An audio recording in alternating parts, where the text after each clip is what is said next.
Welcome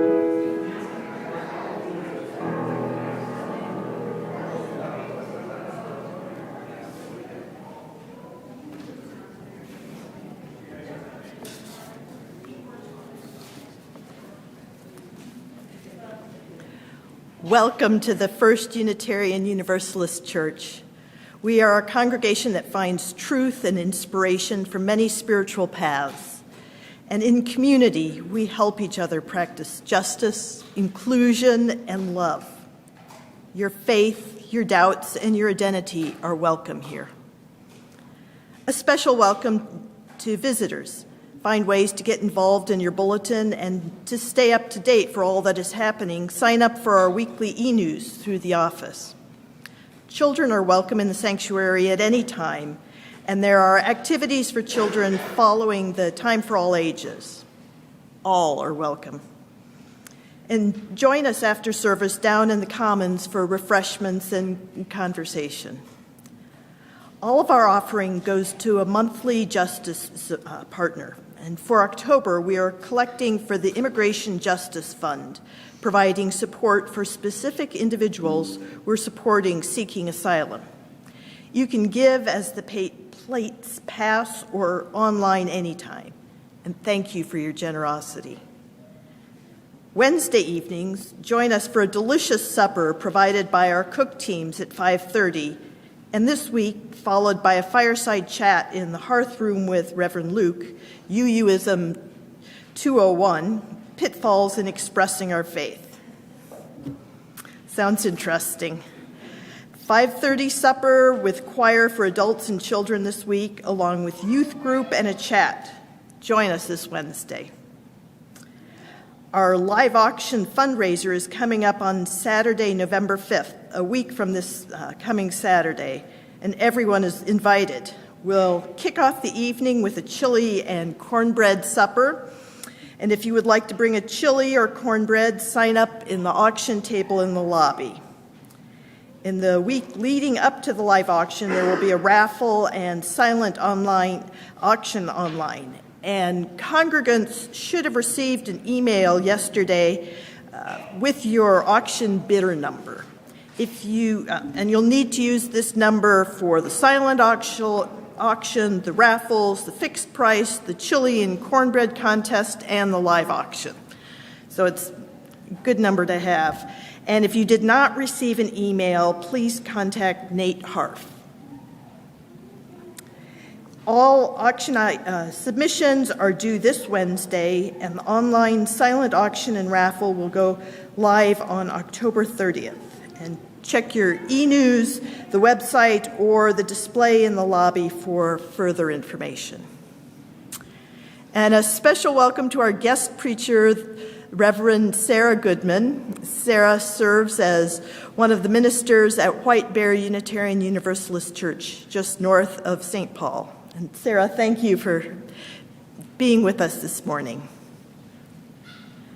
Now let us enter our worship this morning with these words from Reverend Eliza Tupper Wilkes, minister of this church in the 1870s. May our faith in humanity and our message of hope and good cheer light our way. As we rise in body or spirit for our opening hymn, give a quick wave hello to those around you and online, and in a moment the music will call us back.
Good morning. My name is Kathy McComber, and I use the she, her pronouns. I'm a list maker. I make lists, timelines, and plans.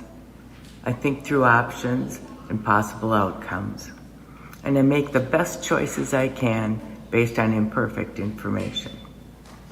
Our theme this month is courage, putting something into action. We often think of courageous acts as being sweeping and decisive. Many actually are a series of incremental acts.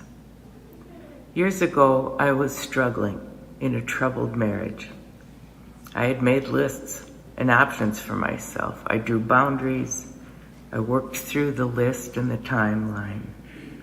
My greatest fear was that my 4 sons, growing up in this very dysfunctional family, would model the behaviors they experienced and observed. After I'd worked through the options to try and save the marriage, I filed for divorce. I knew this would hurt my children, my family, my ex-husband, and myself. I did not have a financial safety net. I didn't have a living wage job nor a college degree. I borrowed money for a car to go to college. I worked days and went to school nights. I moved my boys from their home in the country to a trailer in town where the police chief could keep an eye on them while I attended college at night. In retrospect, these choices were courageous and correct, but that was not at all clear at the time. Eventually, I graduated and was successful in satisfying and sustainable work. This little sign was at my desk throughout. It says, "Leap and the net will appear." On its face, not really good advice. We look at the sign, but we would really like to see the net before we leap.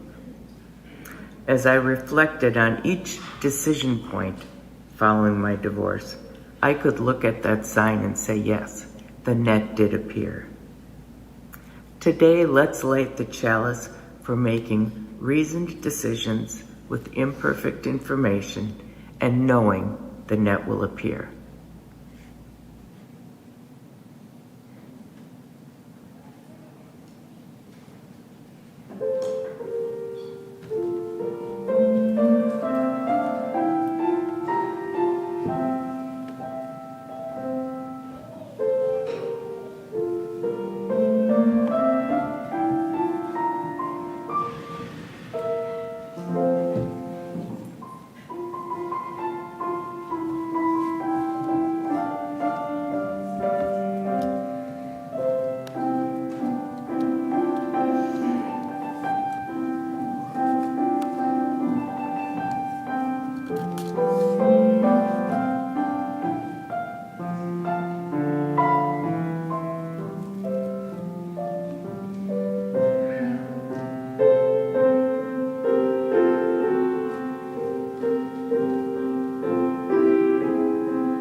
This past summer, I had the opportunity with 14 other people from our congregation to go on what we called Massachusetts pilgrimage.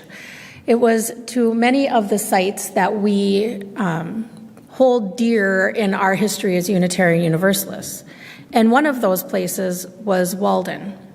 We were able to go to Walden Pond, see the site upon where Henry David Thoreau built his house, learn a little bit more about the true proximity to everything in the way that it wasn't really out in the middle of nowhere, in a sense that lots and lots of people stopped by.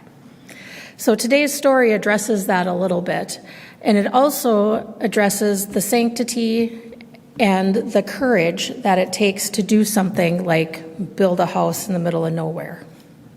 This is from Sing to the Power. Henry sat in front of his little cabin on one of his 3 chairs listening to the evening. If you were there, you might have thought there was nothing to listen to. There was no one to talk with. Mr. Emerson's house, the closest person he had to a next-door neighbor, was over a mile away. And even the natural world was still. No wind rippled the pond, and the birds had stopped singing as night approached. Still, Henry listened for the tiniest sound, a small fish breaking the surface of the water and splashing down again, the crackle of leaves as a mouse passed by, the sound of wings as a crow passed overhead. To him, these miniature sounds were music. Of course, most townspeople wondered why Henry David Thoreau decided to build a tiny cabin from used materials out on a lot by Walden Pond.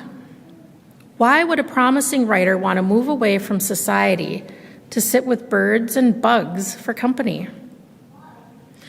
In fact, Henry enjoyed the company of many thinkers who would share in his love and wonder of nature. To him, the quiet of the pond and the animals and plants that lived in and around it provided excellent company. Sometimes, Henry thought, the conversation you learned the most from is the one in which the least is said. So as he watched the last rays of light glisten on the pond, Henry thought about the biblical story about the prophet Elijah, who went to a mountain cave to listen for what God wanted him to do. Henry recalled the story as this. While Elijah stood outside his cave, a great wind whipped around the mountains, sending boulders crashing to the ground in the fury of its passing.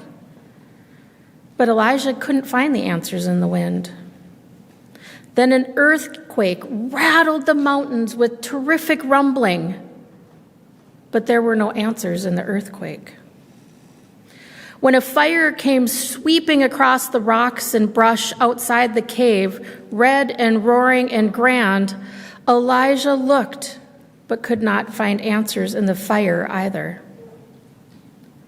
Finally, after all the roaring and crashing, everything became quiet, eerily quiet. Elijah stood there shaking, wrapped in his cloak, just waiting for the next disaster to come. But out of the silence came a still small voice. And it was then that Elijah found God and answers about what he should do. The wind picked up as Henry sat outside thinking about this story. And as he turned to face the wind, he heard it whistling in both his ears, and he felt at peace. I hear a still, small voice when I hear the jumping fish and the rustling leaves, and sometimes I hear it in the still pond, and even as stars begin to peek from the night sky. Sometimes I hear it when my heart is still, and I can listen deep within. And sometimes, even in storms that shake the ground, that still small voice guides me when I remember to listen. It reminds me that I am connected to all that lives and breathes and to all that exists. It grounds me and guides me when I'm not sure what to do next. And then I feel at peace. Sometimes courage is just sitting and listening. As Austin plays the children's benediction, I'll meet everyone over here.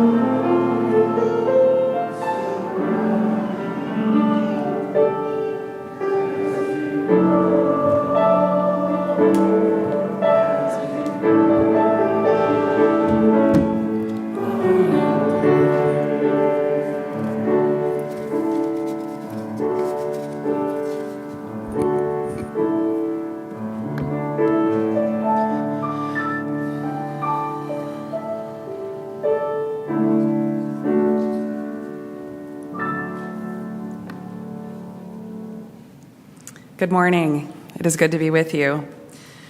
I invite you to settle in here as we create a place of communal caring and connection. It's our time to pause amidst the busyness of our lives, to slow down enough to consider the beauty that is here all around us, and to open a space for listening and love. Here we honor all who support us in this caring, loving, and all-inclusive ministry. We send gratitude to Paula Horner, serving as our caring coordinator, arranging care for our members and friends for the last 2 weeks. Jessie Finch will take over tomorrow for the next 2, and we thank her for that. The members of our caring committee are wonderful examples of our compassionate community, holding us up as we go through challenging and happy times. And life can be challenging.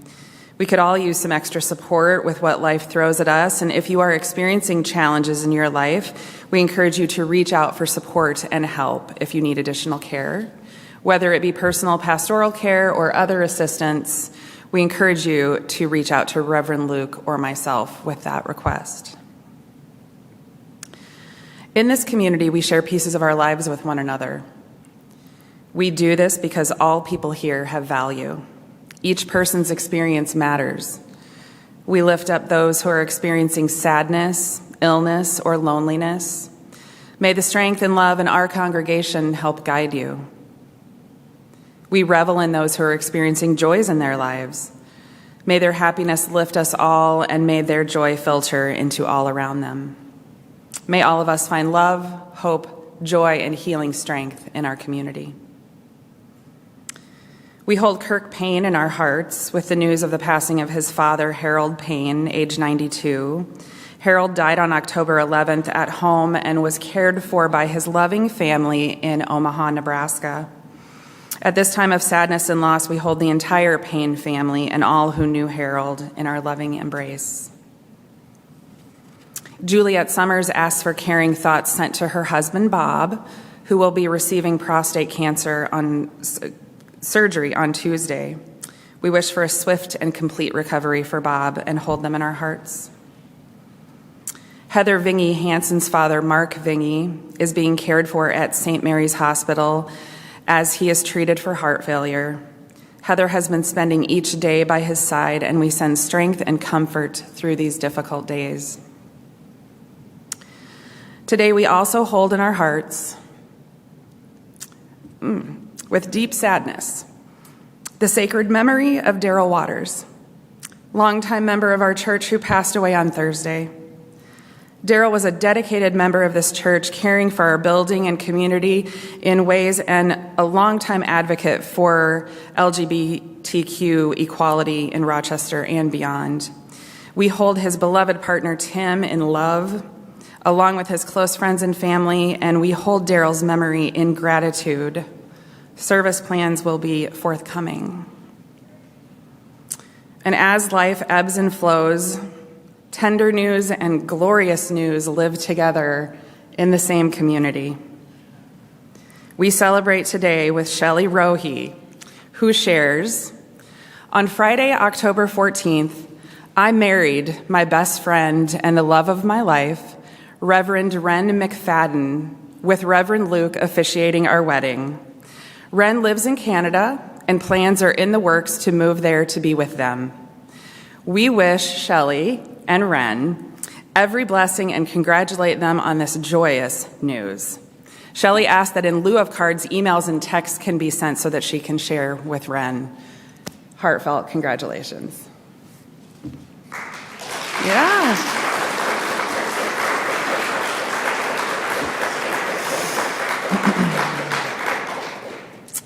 I ask you now to breathe deep the breath of life.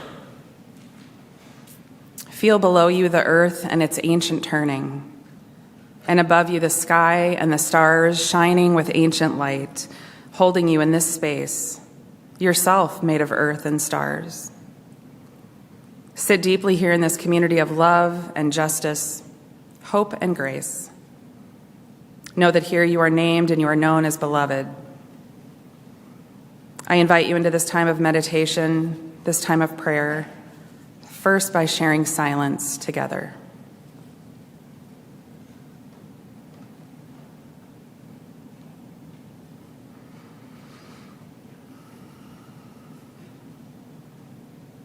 Spirit of life, source of love, God of many names and beyond all naming, we hold in our hearts all those who suffer in mind, body, or spirit.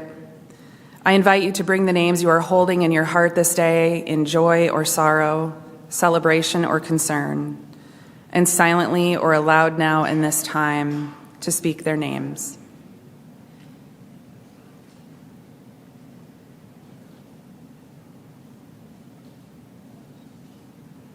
For all those names, spoken and unspoken, may we be held in love and grace.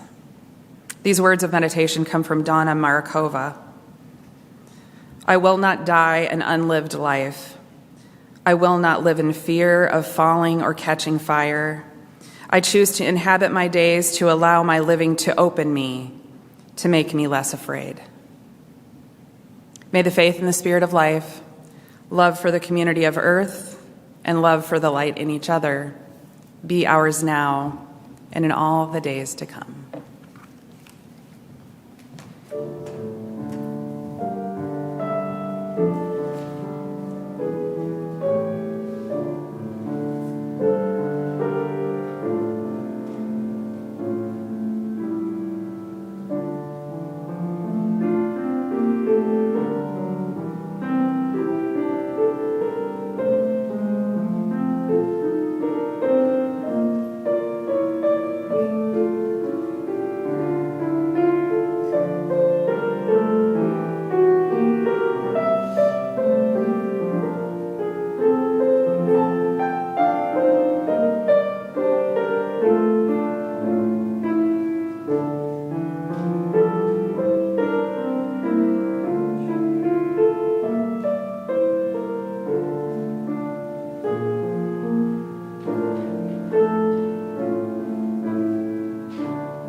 As Unitarian Universalists, we draw wisdom from many different sources, including the stories of our faith ancestors.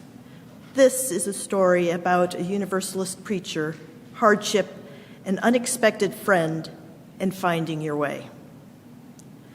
John was born and raised in England and Ireland and grew up to be a great public speaker and preacher. John was always curious about new ideas and was eager to learn new things. One of the new ideas that John and his wife, Eliza, learned of was an idea called universalism. This was the idea that all people were beloved of God. The more they learned of universalism, the more John went out to preach this gospel of love. But things quickly changed for John when he was driven away from his church by people who did not agree with his message. He eventually became indebted and was arrested, and then unexpectedly lost his infant son and wife to illness. John was so sad, he was angry, he was devastated. He didn't even know what to do with his broken heart. He was so sad that he wasn't even sure what he believed anymore. And so he decided he would never preach again. And while John's closest friends begged him to continue preaching, John instead decided that what he wanted was the life of solitude that he heard he could find across the ocean.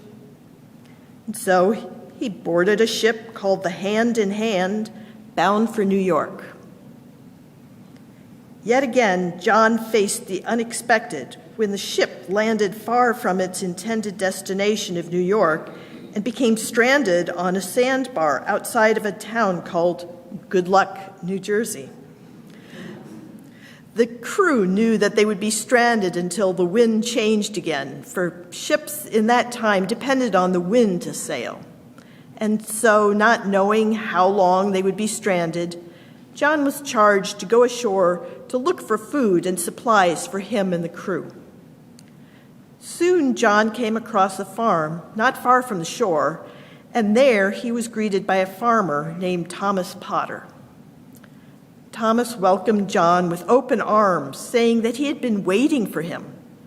He provided John with enough food for everyone on the Hand in Hand.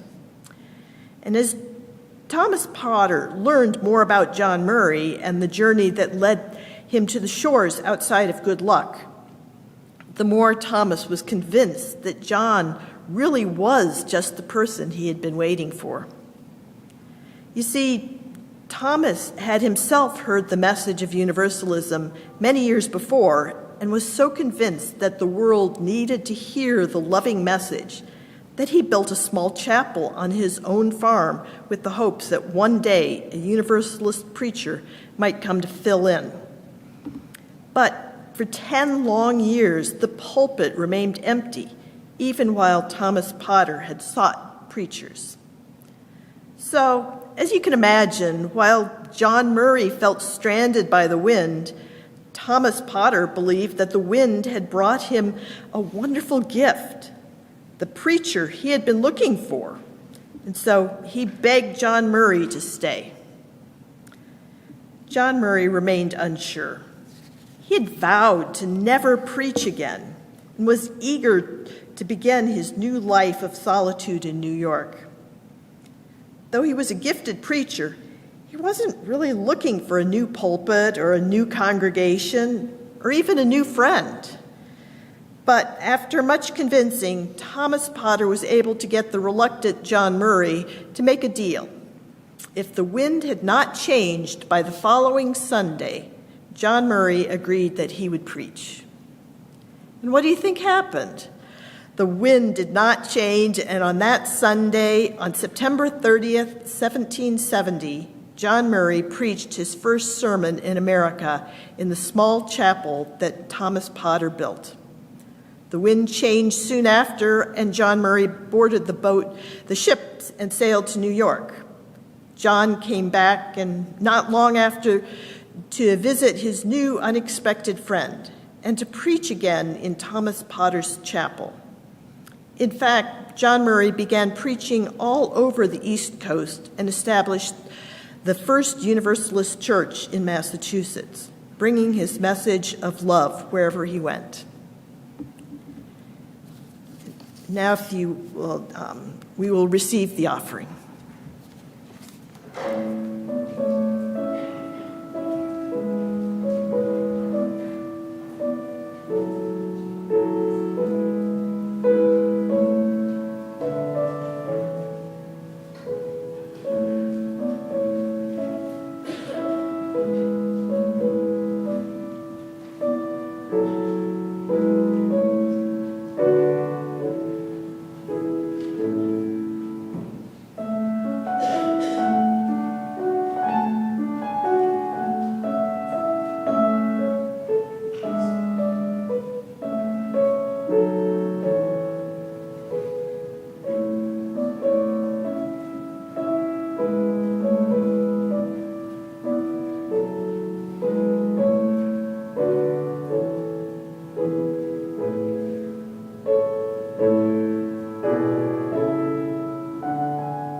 Good morning.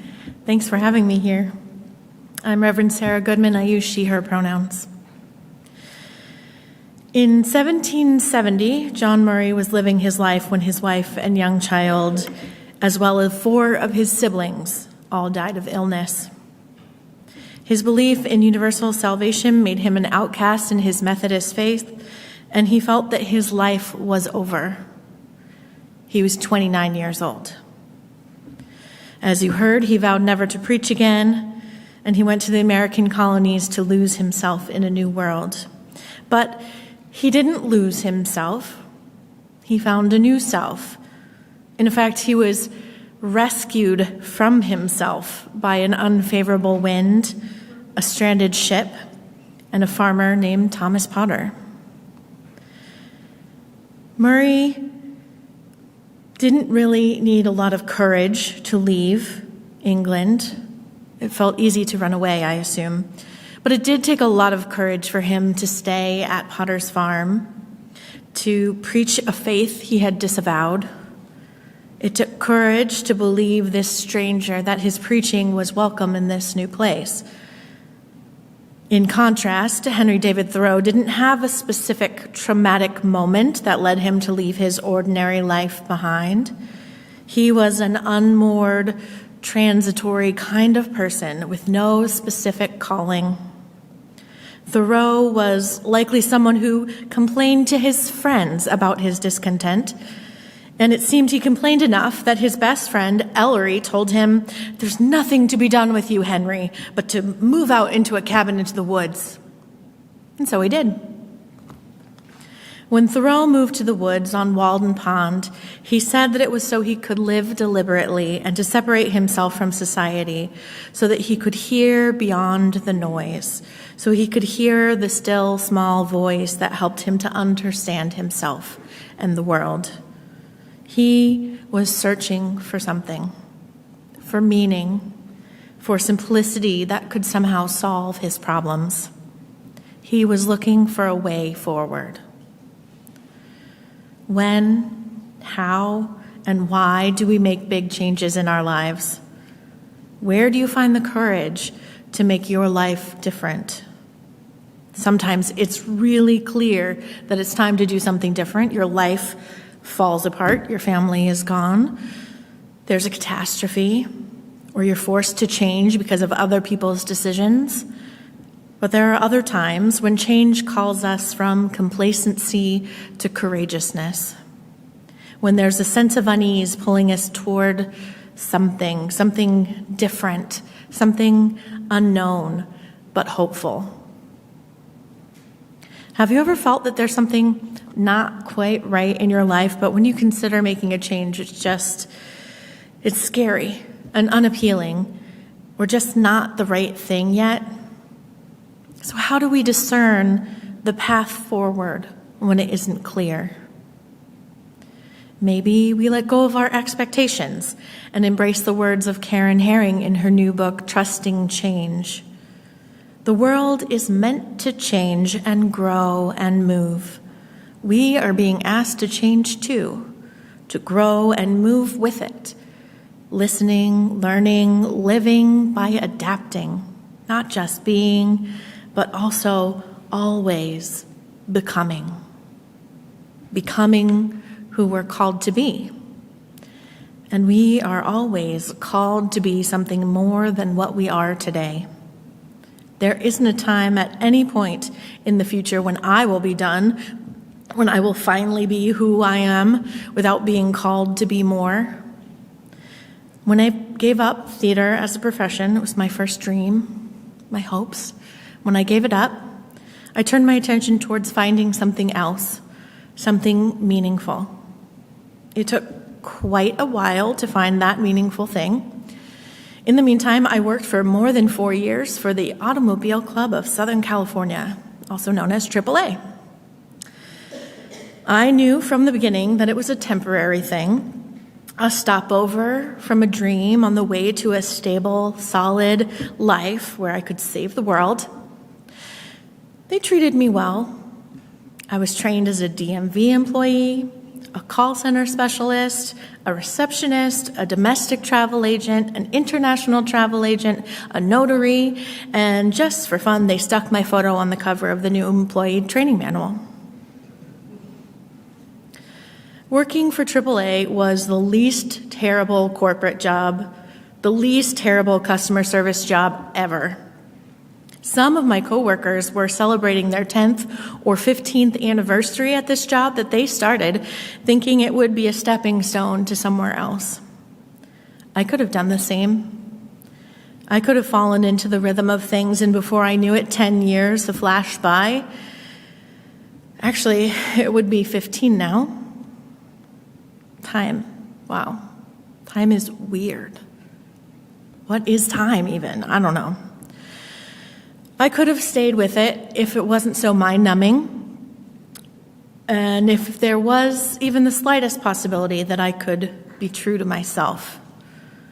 Yes, I wanted to make people's lives better, and I did as much as I could in customer service, but I realized working this customer-facing job, I couldn't answer questions about myself honestly.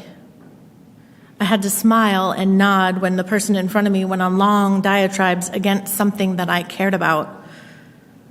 I was being called to live an authentic life, as Parker Palmer calls it, an undivided life, one where who I am and who I am called to be aren't continents apart. Now, it's a true privilege, an absolute undeserved gift that I had the possibility of changing the way things were for me, that I could make that kind of life happen for me while making a living. I consider the millions of BIPOC people, Black, Indigenous, people of color folks who need to code switch and mask their true selves so they are more likely to be treated with respect while working, while driving, while living. I think of the 1,000 tiny cuts that sting, the microaggressions that can bleed a person dry, that folks with marginalized identities live with every single day, their whole lives. I think of the saying that Sunday morning is the most segregated time in our country, and I know that it's not because we're keeping folks out. Okay, it's not only that we're keeping folks out by our culture that is struggling, and we're working on it, and we're making strides, but it's not only that, but also because people who spend their working life pretending to be someone else get to choose to be in a religious community where they can shake off those expectations for a few hours, be someone they can live into their authentic selves. I think again how privileged I have been to be able to leave a job with security and benefits that paid well and had good values, how privileged I have been to be able to apply and get access to a premier seminary to study theology, how privileged I have been to have the resources to move my family across the country to pursue that education, to pursue this career. How privileged I have been. And still, I had to make that challenging decision. Should I stay in a comfortable job that has kept me fed but doesn't fulfill me? Or do I give up my safety net, my community, my home, to find something that could be better? It took me 4 years to find the courage to make that change, but I am glad that I did. In our chalice lighting, Kathy, who's a member at White Bear UU, spoke very candidly about the decision that she had to make to leave a marriage that wasn't giving her life, and the sacrifices she made to support her family. She found the courage to do some hard things because she knew that she couldn't keep doing what she was doing. She had to leap and know that the net would be there, that it would appear. And she's very glad that she did. Like Murray, we make courageous leaps in our lives when change happened within us, when we needed to make decisions about how to go forward. And sometimes we learn along the way that our plans aren't going to be what they thought they would be, but we're still glad that we made these courageous choices. When things somehow get so bad that the only choice is change, when the world is burning down around you, take heart. These words by David White. It's his poem, The Journey. Above the mountains, the geese turn into the light again, painting their black silhouettes on an open sky. Sometimes everything has to be inscribed across the heavens so you can find the one line already written inside you. Sometimes it takes a great sky to find that first bright and indescribable wedge of freedom in your own heart. Sometimes, with the bones of the black sticks left when the fire has gone out, someone has written something new in the ashes of your life. You are not leaving, even as the sky fades quickly now. You are arriving. You are arriving. Amen.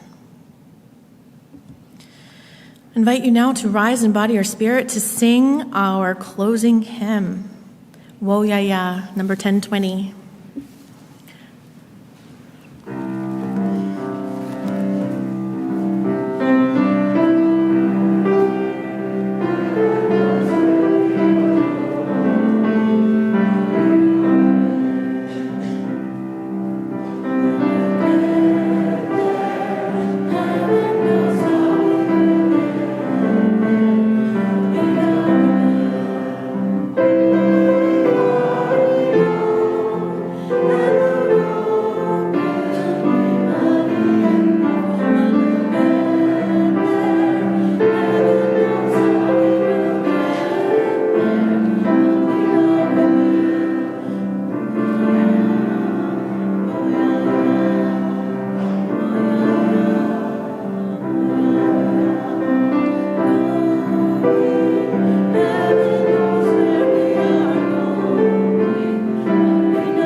I'll close us out with the last stanzas of that poem once more. Sometimes, with the bones of the black sticks left when the fire has gone out, someone has written something new in the ashes of your life. You are not leaving, even as the light fades quickly now. You are arriving. You are arriving. Go in peace.